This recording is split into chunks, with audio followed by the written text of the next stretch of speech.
Okay. There we go.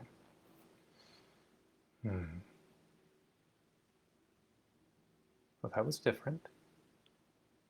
Is it recording? Yes. Okay. It looks like the interface changed. Did something I'm really not used to. Oh, I see. It switched to dashboard. Okay. That was not what I was expecting. So, hello. I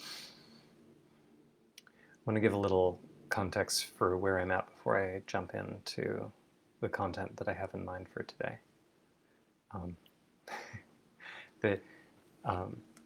I've missed 2 days of these daily live streams orienting to what I'm doing with my mind. I'm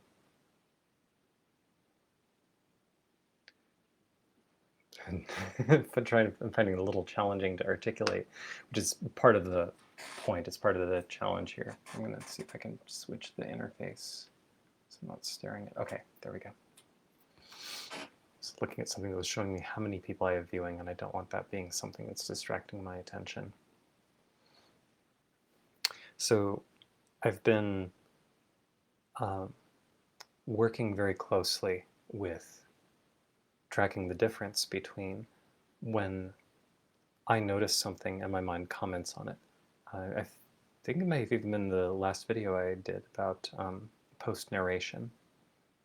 This thing of when I look at the sky, like earlier I was on a walk and I saw a rainbow. It's just beautiful seeing the rainbow. And then sometimes my mind will pop up saying, what a beautiful rainbow. Like, what's the talk for? What are the extra words for? I already see how beautiful the rainbow is, so why do I need to tell myself about it? Who is telling whom? I've been experiencing a great deal of ease and freedom in skipping that step. And then watching what it is that tries to rev it up like a machine, seeing my mind even more clearly. It turns out that all that machinery is attached to how I talk, which is not too surprising. I see this as putting the left hemisphere of the brain in proper relationship with the right. The left hemisphere has Broca's area. It's the one that's responsible for speech output. So talking about this is part of the reason I haven't been doing videos has been out of a sense of wanting to really care for my body and my energy. I have space now to engage in this some more. But in an important way, I know even less what I'm going to say than I did before. So, you know, actually, I think despite what I labeled here, I think I'm going to relabel the video. What I actually want to discuss is this business of the vitality of the body. This experience of tracking the way that the energy moves, the way I've been experiencing the energy moving.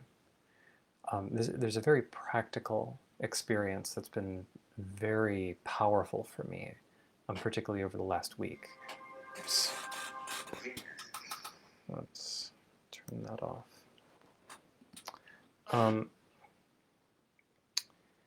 Just noticing how much body energy for me constantly goes into the mind. I'll notice how when I'm engaged in some kind of activity, or like I've been playing with drawing and doing some music and playing on the guitar, just as things to experiment with how I engage with things that aren't linguistic. There's a certain level of, oh, that's how that works, where there's a certain level of energy where when it reaches a breaking point, it'll shoot the extra energy. I'll just dump the extra energy right into my mind. And it's a habit. It's something like avoiding feeling too much intensity. being really present to feeling that intensity and breathing into it, bringing my conscious awareness to that, has been putting me in even more in touch with the details of how my body feels and how my body is getting energy. I have slept more this week than I recall having slept with any regularity for the last 15 years. Basically, all of that is coming from paying attention to these details about how directing my attention affects my energy. It's just very, very small things, like when I am looking at, opening my phone and looking through it, there's a kind of intention that I'm bringing in where my mind will rev, my mind will compute a little bit. And that computation takes energy. Where's the energy coming from? Well, if I'm not choosing, a lot of times it's coming from some form of pain, a kind of anxiety. It sort of pulls from my body, pumps energy into the mind, and that's very exhausting very quickly. So if I'm just tracking, how are my energy levels? Is what I'm doing fulfilling or depleting? That's all I'm asking. And I have to ask not from the mind. The mind is terrible at sensing this. The mind has the wrong sense organs for this. If I ask as a koan, is this giving me energy? Or is this removing energy? Or something else? And I look, I can feel. Sort of just as a matter of when I'm in a discussion with my partner. And I can feel when there's a little bit of intensity, like, oh, well, let me tell you about what happened to me earlier. It's like this, it's just not about the content, it's about the orientation of the content. If there's this, as opposed to, oh, let me tell you about what happened to me earlier. It's just the orientation difference. It's not about monkeying with how it's said. It's about how am I internally orienting to the topic and to her. The same thing has been going on with these live streams. I missed the last 2 days of doing these because I could tell orienting to them was doing something with my energy. There's something about how I wanted to orient to them. And by choosing to just drop it, since these are for my own practice, right, there was a kind of letting go of a layer of clinging to the mind. And now I see this little drawing thing. Oh, how about that? I can edit this in the middle. That's great. So I'm going to call this energy, lived energy. And I'm going to save the post that way. Okay. That seems to be the direction I'm going in. So there's this experience, like when I was first leaning into, I feel a desire to share some things today, to dive into this, to do a live stream and show up. The initial form that desire took was to try to explain a theory. I find this theory beautiful, and I find it very useful. It's a practical way of orienting to what it means to experience layers of existence. That sounds much more abstract than it actually is. It's noticing things like, I use a different level of experiencing things to experience this cup than to experience the way in which jazz is different from rock and roll, which is different from classical music. Like, what is the level that I'm experiencing to sense that? There's a very practical way of of dividing all of that up that highlights there are layers of existence and there are layers of the sensing body and the sense organs, so to speak, that with an awareness of how they interrelate, it becomes very clear, oh, when I'm getting confused in this way. It gets very precise. But for me, what's more interesting is that I knew there was something in this direction I wanted to talk about, but I couldn't orient to it through the mind. Which is part of why I started with a different topic in mind. I wanted to start with something that was more from the lived experience. The actual lived experience I've been having has a lot more to do with feeling my body in a lot more detail. I seem to remember I started this series by highlighting this. I came back from Mexico with an enormous level of experiential detail about what each of my organs were doing. Not all of them, but I can feel them in a lot more detail than I could before this last November. And I'm finding that that level of detail is increasing now. It's sort of dipped down. The level of detail decreased. It's kind of a funny way of saying that. As I sort of revved my mind back up and I sort of energetically closed down a little bit more.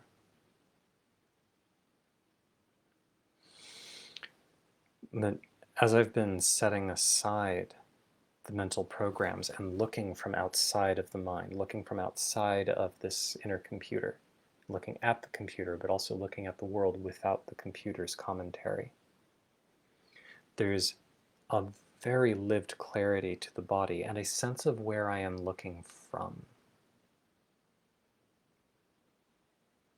That part's really the most beautiful. There's this lived sense of the eternal, the timeless, sort of the emptiness that is in and between all things. If that makes no sense to you, then oh well, that's okay. It's not essential. Well, I mean, it is what essence is, but it's not critical for understanding the direction that I'm pointing in. And there's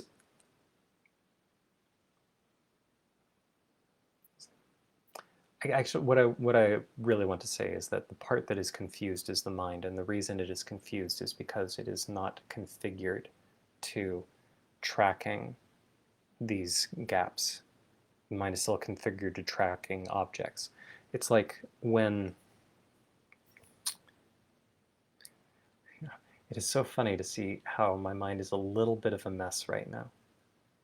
It's sort of like I've been living through a kind of like I've been having this Iron Man suit that's been translating the world for me, and now I've taken it off and I've sort of dismantled the computer systems, and I'm monkeying with the engine a bit and recoding the software a little bit. But there's the odd quirk that in this metaphor, the suit is the only thing of me that knows how to speak, knows how to organize the thoughts so that they land in a very specific structure. So there's a little bit of a sloppiness that I perceive, and there's a judgment that wants to arise in me from that. Not nearly so strongly without the mind adding its extra flavors, though. And that's very good. It's very relieving. But there's an experience of, I think, when looking at an object, looking at this cup. There's a looking at the cup. Like the cup is somehow stopping the perception. The perception gets stopped here. There's even a literal physical way in which that's true. Like the light doesn't pass through the cup, and it's the light that the cup rejects that is precisely what we see. And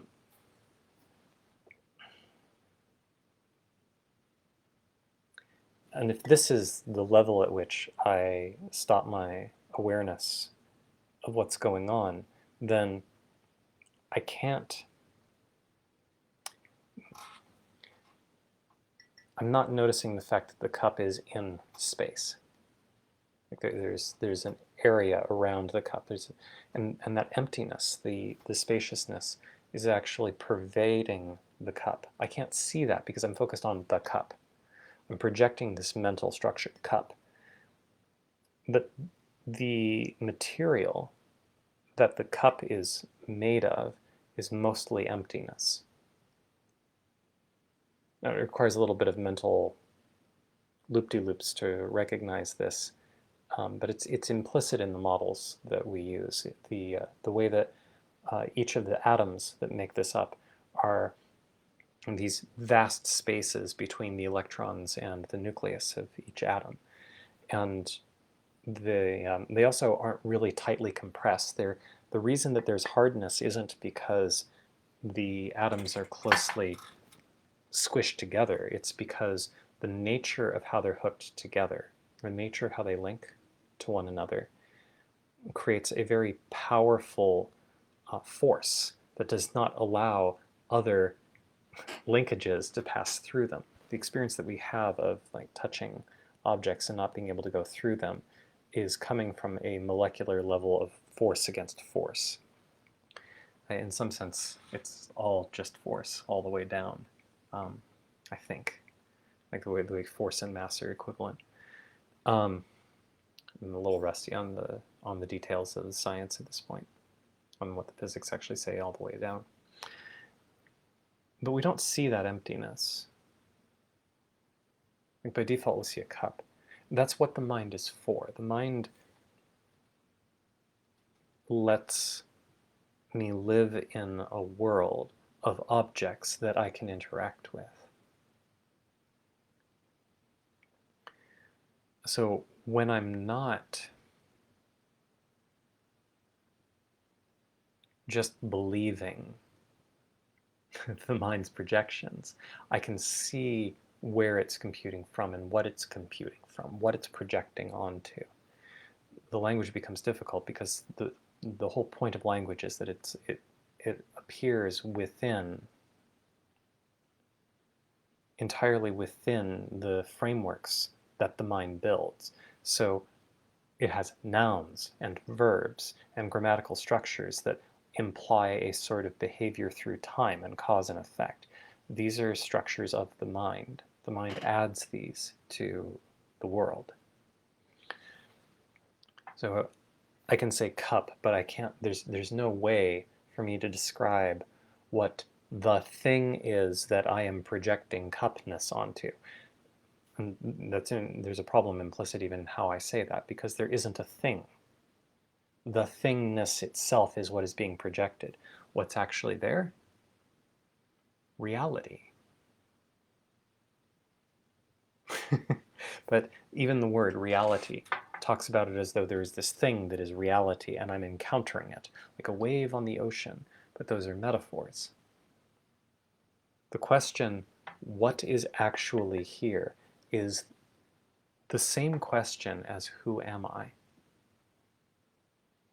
I can't answer that by going up into the mind. I have to go down into experience. When I do, it's very hard to say what I see.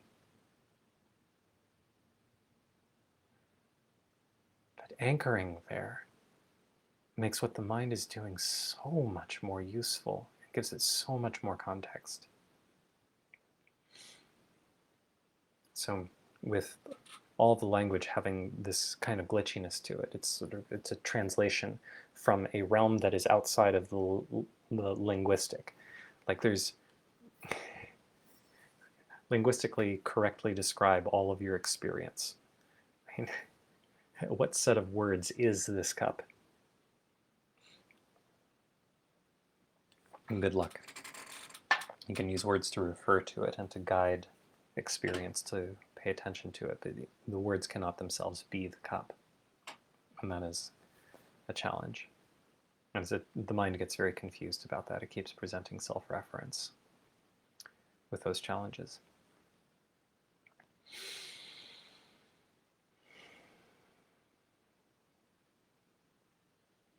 So I find that when I'm setting aside the modeling, not banishing it, just setting it on a shelf for a little bit so that I can see clearly without it. For one thing, it does not like being set aside. It keeps booting up and offering commentary. Basically, everything that I've been doing these last several days has been noticing the commentary, taking a breath, feeling the present moment, being the present moment, over and over again. And slowly it's sinking in.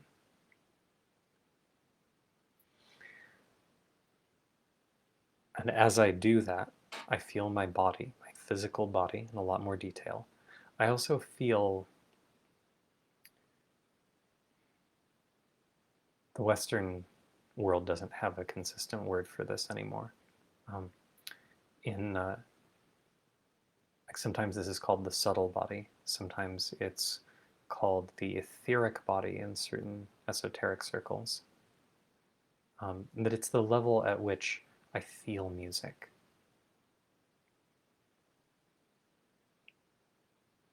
The level at which I feel energized or feel tired. When I'm angry, or when I'm lustful, or when I'm happy, or when I'm content. The level at which I'm experiencing these things is like there are physical sensations, but there's something more subtle that I'm experiencing. That's why it's sometimes called the subtle body.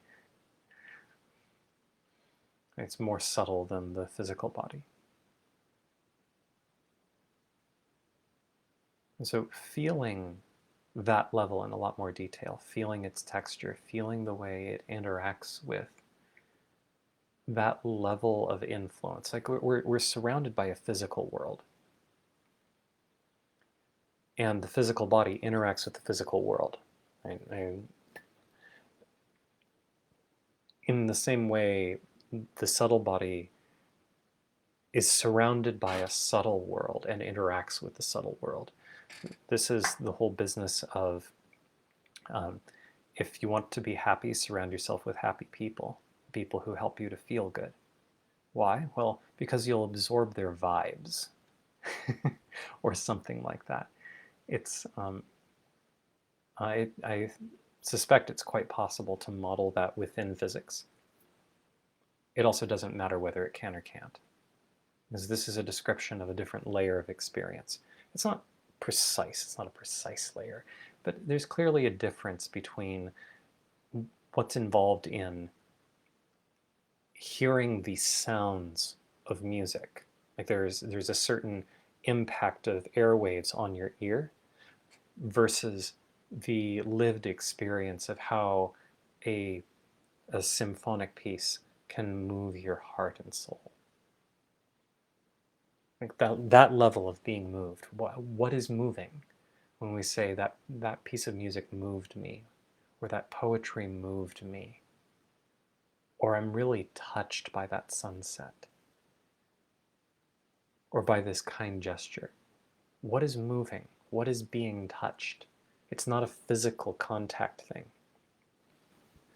We use these metaphors because they ground in our familiarity with the physical body, but they're referring to something that isn't quite physical. It's more like you could think of it as a metaphor. If you want to, you can think of this as there being a level of reality.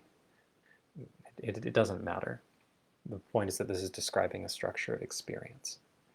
And my experience has been that as I settle into really feeling this, really being with what's going on for me physically, I also become much more aware of what's going on with me subtly. And that's where this attention to my energy, my lived energy, is coming from. I notice when I'm trying to push a little bit, when I'm going, oh, how do I, like, when an energy arises that urges me to be entertaining, or that starts to hurt because I'm imagining that what I'm saying is too scattered.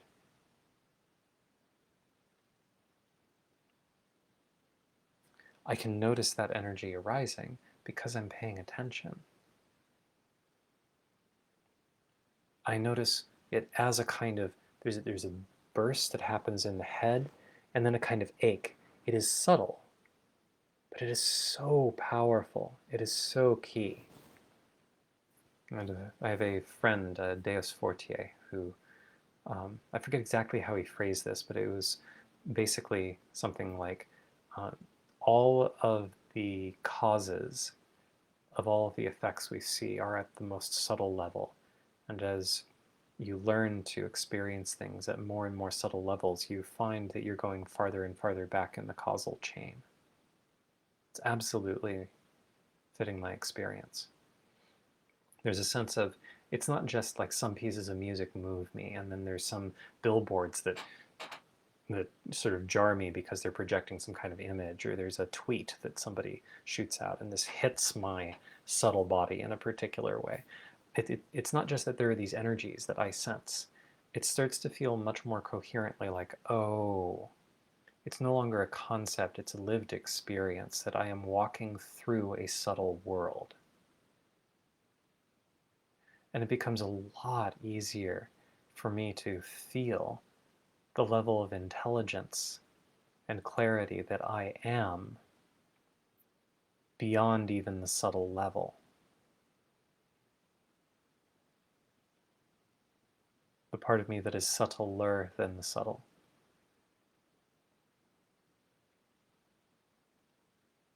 Who awakens? It's not at the level of these experiences of what is touched by art. What it means to fall in love with someone, where that's felt. It's much more subtle than that. Because whoever awakens experiences these things. So who am I?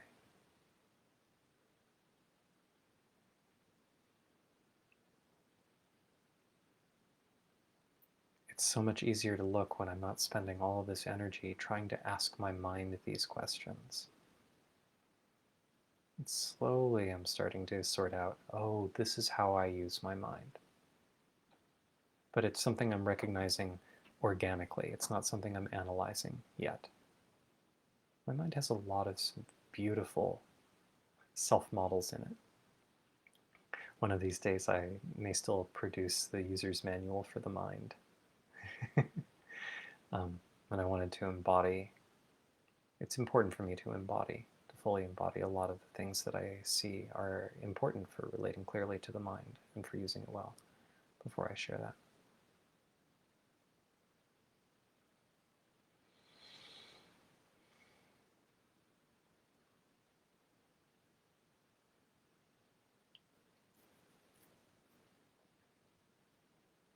Hmm.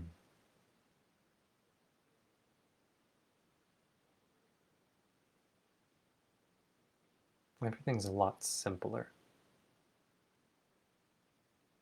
It's a lot simpler.